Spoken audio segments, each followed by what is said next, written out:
Hello and welcome to today's video. My name's Haley and today is all about the 15th gift of magnetism. This chapter, as I'm looking at the notes again, had a very profound effect on me because it educates us on the Schumann Resonance. So the title is Hitting the Schumann Resonance. I had heard of that before. I didn't exactly know what it was. I knew it had to do with frequency and the earth, and that was about the extent of my knowledge. So in reading this chapter, I was inspired to research it a bit more, and I'm actually going to link 2 YouTube videos below.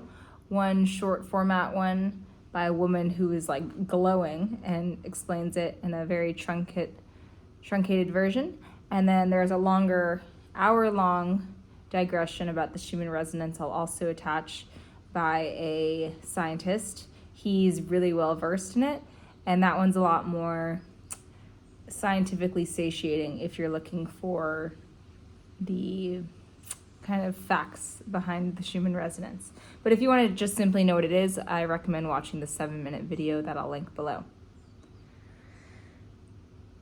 And of course, within this video, I'll give a quick recap of what Richard Rudd says about the Schumann resonance. So elevating from the shadow frequency of dullness into the gift frequency of magnetism. He says that this 15th key is a portal into the mysteries of life and connects us profoundly to the living spirit of Gaia. He mentions the Schumann resonance, which is vibrating at 7.8 hertz. He says it's literally the vibrating pulse at the heart of all living organisms. And this was discovered in 1977 by Otto Schumann. And this is the exact frequency of the Earth's heartbeat within the electromagnetic spectrum. A lot of these words might be like, wait, what's electromagnetic? What's a hertz? Again, I recommend watching one of the 2 videos that I link below if you want to know more about the science or the Schumann resonance.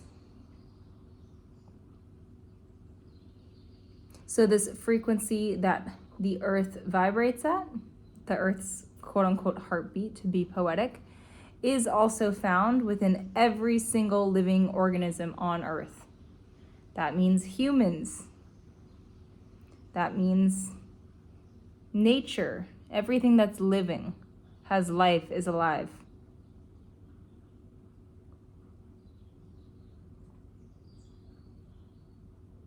And all human disease comes about because there's a disturbance between the individual's electromagnetic field and the greater field that emanates from Earth.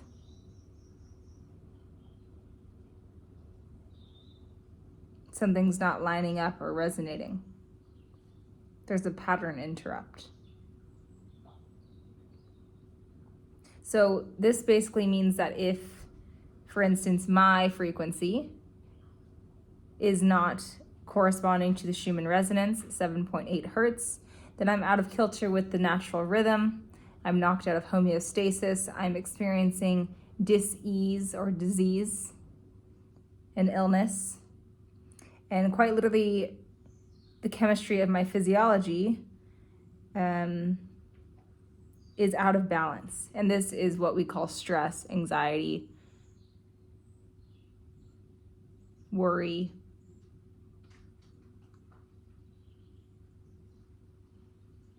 And so this is what inspired me to look even further into this phenomena, the Schumann resonance, because I was like, wait a second, how did I not know any of this? So yeah, he takes us on a little mini rabbit hole at the beginning there. And 7.8 frequency, 7.8 hertz, is slow. So then he ties this back into, because he's eventually going to bleed into the gift of magnetism, right? He says, one of the greatest challenges for modern humanity is to learn how to slow down, get back into rhythm with the Earth's natural heartbeat. And, We don't have to think too far to realize how out of alignment we really are, right? Beautiful technologies and innovations have also made us speed up, which once again knocks us out of kilter of this resonance. When we drive in a car, when we are doing a million things in a day, soccer practice, then piano, then school, then friends, and then, you just can't sit still. This is not how humans are intended to live, in a state of stress and constant doing and action and go, go, go, go, go, and, hopping in the airplane and literally switching countries and cuisines in a matter of hours.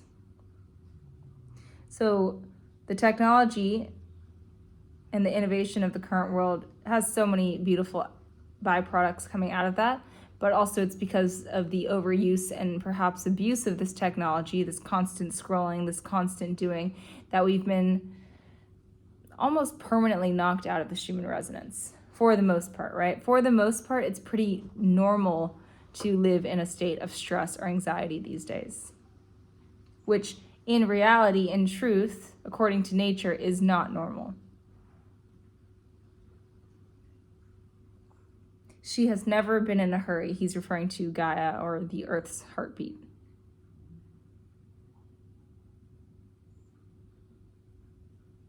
Okay, so how does all of this come back to magnetism? Richard read? He's getting there. He says, magnetism is the binding force of all creatures and forms. Magnetism is. It's the glue that sticks all the puzzle pieces together.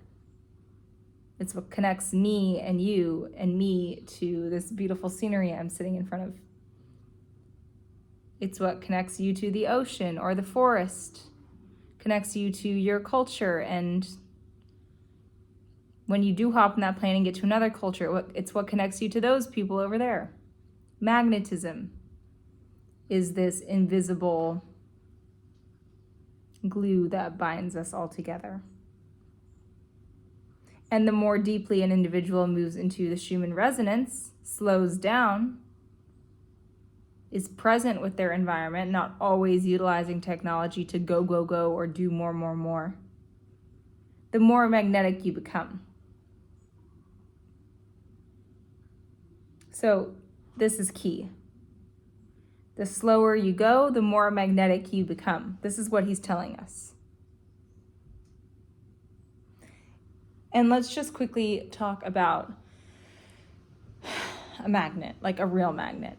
The kind that has the little U, and then if you put it near films, it'll draw the little filings toward it. A magnet is something where when you move it, the filings around it move towards it immediately. So in that same way, if you become a magnet, if you are magnetic, things gravitate toward you. You don't really have to go anywhere. Or, think about, once again, the magnet. You move it, and all the filings move with it. Wherever you go, those things keep following and going with you. And so when you slow down, when you come into resonance with the Schumann resonance, 7.8 hertz, things start to come to you. That job you wanted, that person you like, those friends you want to be around, the experiences you want to have. This is another kind of way to say manifestation, right? That's just this buzzword these days. When you slow down, you can actually draw in more. It's more efficient, energy saving, and it allows an individual to do less and somehow, ironically enough, receive more. Okay, so how is that even possible? Well, he says it's all about trusting the natural ebb and flow of life's events. Key word here, trusting. One cannot be magnetic. One cannot draw things to them easily and effortlessly without trust. Okay, so then that's simple, right? All I have to do is learn how to trust life, and then boom, a magnetic things come to me. Great. But it's not that simple, right? If we all knew how to trust, then you probably wouldn't be watching this. I probably wouldn't be making this. Richard Red probably wouldn't be writing this. Trusting is a little bit more nuanced than just saying, okay, I'm just gonna trust life. One can conceptually understand, okay, I need to trust in order to become magnetic, but then comes the big question mark. Yeah, so how do I trust life? Because trusting life is trusting when you lose your job, that there's a higher order, things falling away for other things to fall together eventually. Trusting is trusting when your dog dies, that there's some lesson or meaning that's going to be derived for this to ultimately elevate you into a greater level of love. Trusting is also when someone, steals something from you and it just feels awful. You have to trust that there's a higher order. And again, trust, this is a bit of a tangent, but trust is a lot different than not being nonchalant and not doing anything. Trusting is, in my opinion, there's this quote that I'm totally going to butcher, where it's something like, give me the wisdom to change what I can and accept what I cannot. So the very simple example, if someone steals something from you, say they steal your laptop, right? Okay, so what can I do? I can file a report to the school office. Oh, someone stole my laptop while I was in the library. I can ask friends. I can actively look for it every time I go to the library. Those are things I can do in the 3D. What I cannot do is immediately get it back right now. So I need to surrender in that way and trust in that way that whatever's going to happen is going to happen. I'm doing everything I can do. And what I can't control, what's out of my control, I need to surrender into, fall into. Trust that life is directing me to a greater level of love, even though I really don't see how that could possibly be because my laptop just got stolen. That's enough about trust. The point being, in order to be magnetic, you need to have trust in the ebb and flow of your life. So first contemplation of this video, what does trust mean to you? And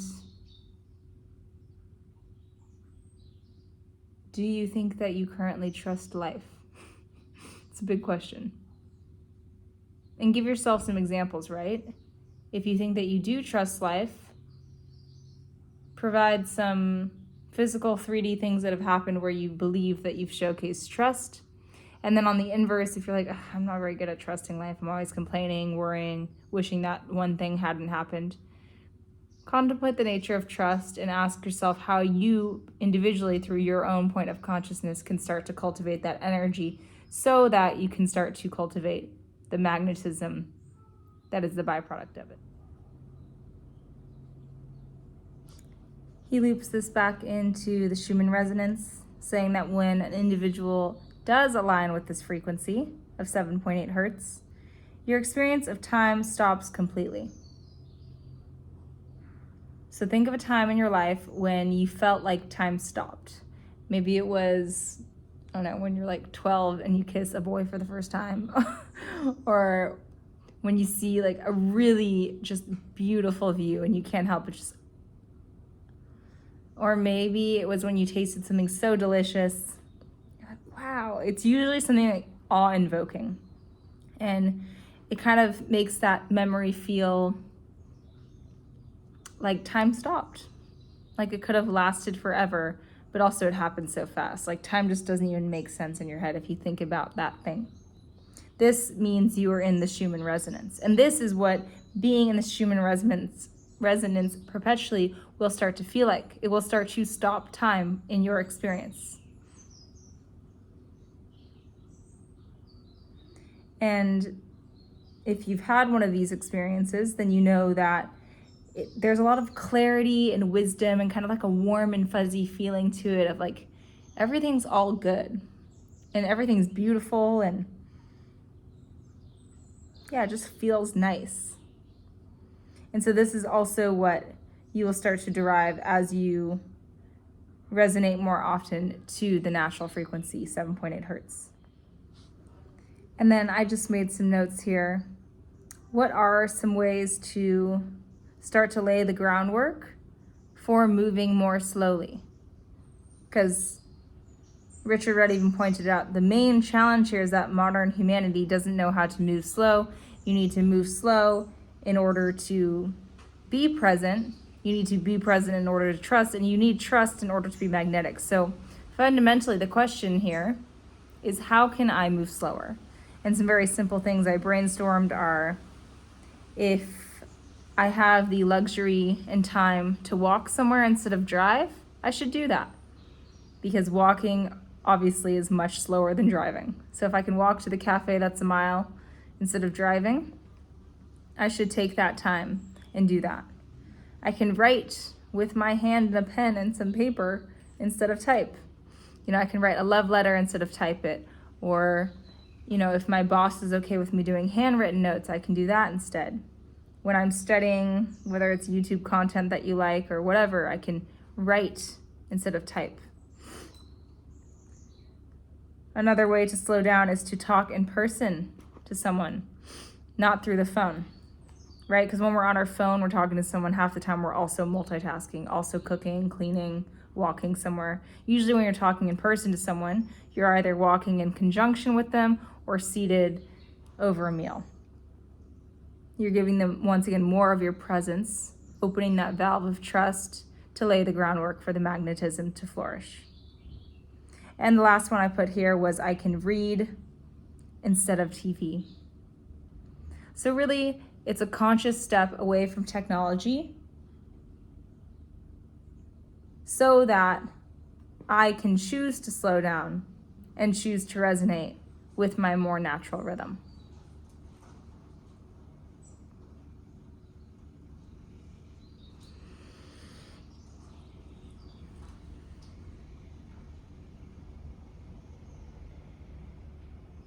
And this makes dullness no longer dull. Slowing down. Walking instead of driving. Which I know as I'm saying this, you're like, that sounds so boring and kind of annoying. And this is because we've gotten used to the fast-paced lifestyle. I don't want to walk to the cafe. I want my coffee now. We're so used to the instant gratification of things that in delaying our gratification, in slowing down, in stepping away from technology, there's a hump of aggravation or annoyance to get over first. But it's once you break through that you realize the dullness of walking is actually not dull. It's when the flowers start to pop out at you and everything gets a little bit more vibrant and you become more naturally present. You start to see the fullness of life around you because you're not missing it by moving so fast, scrolling fast, watching things go by fast. Everything's moving slower, so you can actually take it in.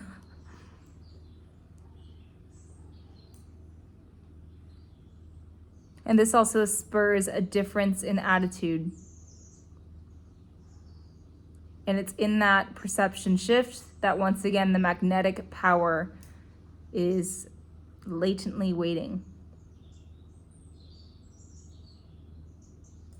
Oh, and he reminds us here, magnetic power is the foundation of law of attraction, the universal law that draws towards you that which serves your higher purpose, aka manifestation. And until you choose to hit the Schumann Resonance, to slow down, it will not be effortless to manifest because you're not a magnet. Therefore, you have to go somewhere to get what you want. Things are not coming to you easily and effortlessly. And so it's not to say that you can't get what you want if you move fast. You very much can. You'll just have to expend more of your precious energy, your life force, your time, and that goes for any form of currency, your money, your relationships. So why would I spend all my resources in that way if I can just become a magnet by trusting, by getting present, by slowing down, and have all of which I actually desire come right to me? And once you start to genuinely understand this concept, it becomes easier to want to choose to slow down. It becomes easier to opt for reading instead of watching TV, doing something that you know is good to put you back into resonance and harmony with the earth's heartbeat.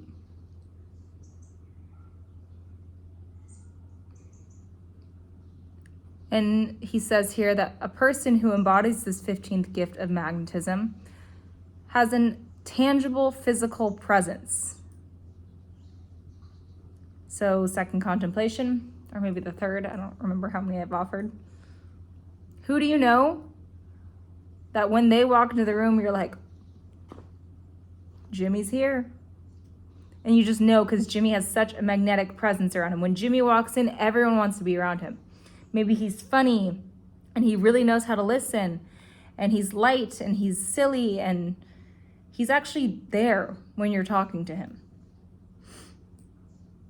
And the people that have a tangible physical presence know how to give presence, give attention, give energy to the room and others around them. And once again, presence is the groundwork for trust. Trust is the groundwork for magnetism. It's a biofeedback loop.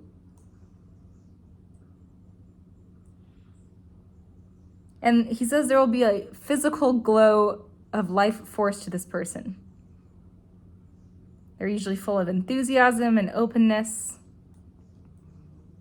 And they're a very loving person, this person that has the 15th gift of magnetism. They usually have a strong connection with nature and animals, plant kingdoms, and have a resounding natural respect for all sentient life.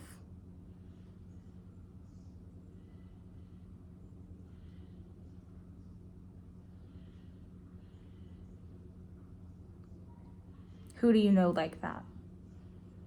I can think of quite a few people, which I feel blessed to say. I know a lot of magnetic people that are filled with enthusiasm and openness, and when they walk into the room, they're literally glowing. And one person I'll just speak about that I think of when I think of this gift of magnetism is a friend of mine, Stina. She's literally glowing, as Richard Rudd says, like, she legit is glowing. Like, and I mean, of course she's physically beautiful, but this kind of glow is on top of that. It's like I don't know, it's kind of like if you've ever taken acid and everything looks even more beautiful. It's like every time I look at Stina, it's like I'm on acid, which sounds crazy to say, but she's just like, yeah, she's really glowing. So that's who came to mind for me when I think of this.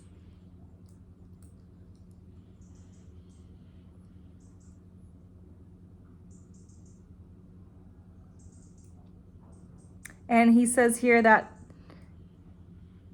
once again, a way to graduate into the gift of magnetism is to accept the ordinariness, right? To be okay with the dullness of it all. And ironically enough, that makes things that are dull not seem dull. That makes walking the mile to the coffee shop not seem boring and lame and stupid and a waste of time, but instead this exciting adventure where you get to soak up all the wildflowers on the way. And in getting present with your environment, the mind powers down and the heart opens up.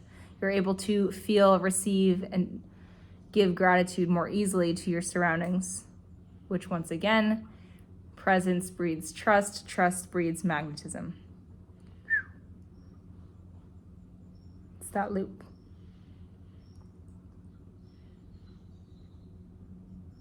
And these people find, through their own embodied experience, that the mystical and the mundane are one and the same. There's no such thing as dullness. Dullness is mystical. Or whatever, call it what you want. Call it dullness. They think it's exciting. They think it's vibrant. The most boring everyday issue can seem to you no less than an opportunity for personal transformation. What can I learn on that walk to the coffee shop? What will God whisper to me through the trees or the flowers? And yes, this sounds so cheesy, I know, right? It sounds like you're a Disney princess on your way to go get coffee. But truly, the person with this gift is deriving meaning and beauty from every single scenario, dull or not.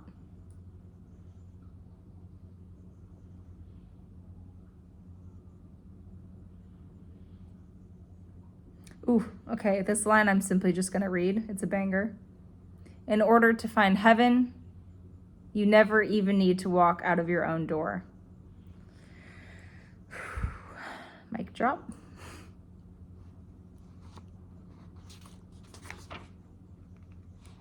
To summarize the gift of magnetism, Richard Rudd says,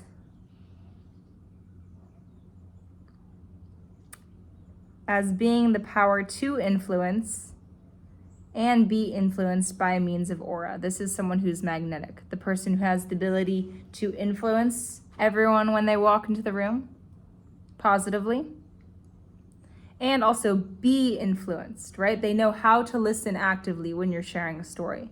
They know how to make eye contact. So this person is open both ways. And I want to emphasize that. It's not like they're only giving. They're also really good at receiving. So their circuit is open. Their channel is open.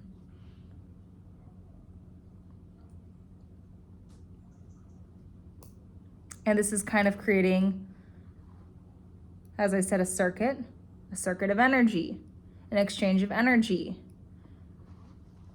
heat, life force. It's an enlivening of the room that they walk into. And that's why it's palpable, right? That's why it's felt when this person comes into the room. Because with them, they bring an amplitude of energy that didn't exist in that room before they entered. Or I should say they awaken an energy that was latent in that room. So the more resonant a person becomes with the Schumann Resonance 7.8 hertz, the wider your aura spreads, which is just a fancy way to talk about this energy circuit I just described. And this draws people, places, opportunities right to you, makes you more magnetic, and also deeply connects you to all of humanity, including nature.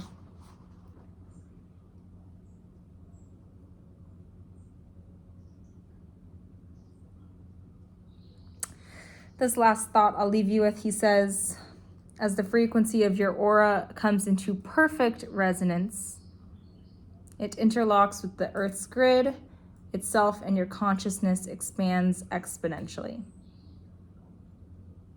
Exponentially, there's no end to magnetism. You keep attracting more, easily and effortlessly. You're no longer wasting your energy, your assets, or your money, or your time, or draining your relationships. Now you're building your relationships, gaining money. Time stops. You have so much of it, so much energy, because you're always giving and receiving. And on top of that, everything's just coming to you. I mean, that sounds pretty good. And last thing I'll just add to that was, this is not about egoic manifestation. This is about true heart-based desire, which, if you've watched any of my videos, you know that your desire is from a place of heart-based consciousness if it includes more than just yourself. If it's just a selfish desire, I want a Lamborghini because I want one, well, that's from your ego. Whereas it can be the same exact thing, I want a Lamborghini. No, but it's genuinely so that I can, pick up my kid in it and give him the best day ever. And then, which sounds ridiculous, right? But my point is, it's not even about the manifestation. It's about, is it self-oriented or service to others oriented? So yeah, this is about manifestation from the lens of fourth density consciousness. That's all for this video. So stay tuned for the City of Fluorescence, which I really like the way that sounds, fluorescence. Yeah. Hey guys, thanks again for tuning in with me for this Gene Keys episode. I also just wanted to come on here and start promoting my one-to-one coaching that I offer to women and girls ages 16 to 35. If you followed me on Instagram for a while, you might be a little bit familiar with my story. I was a model in New York City for 5 years, and in that time frame, I did quite some damage. I developed a really severe eating disorder, body dysmorphia, chronic anxiety. Oh my gosh, I couldn't even go out to dinner without thinking about how much calories, how much I'd have to overwork out in order to compensate for what I was eating. All of those issues led to quite a depression and turned into PCOS, and I also lost my menstrual cycle for over 5 years. All of this amalgamation of issues led me to soon realize that something needed to change. I went through much work. Many people helped me to get to where I am now, and I'm so thrilled to say I'm living such a more abundant life, and I don't feel zapped and drained and fear of judgment anymore like I used to. I would love to offer what I've learned through my own embodied experience, the meditative techniques that have gravitated toward me, and the own verified games that I've made up and curated to help you walk home to more of you and who you really are, so that all of these things can stop draining your energy. You know, all the constant comparison to others and to your people on Instagram, all the over-analysis about working out and what you're eating or what you look like. All of these things are not what life's about, as cheesy as it sounds. And I would love to help you come into more unity with you if you struggle with any of these things and you're a woman or girl between the ages of 16 and 35. So feel free to reach out to me if one-on-one coaching sounds resonant. You can feel free to DM me through Instagram or contact me via email, both of which will be left below in the description box. So much love and aloha to you guys, and I'll see you all in the next video.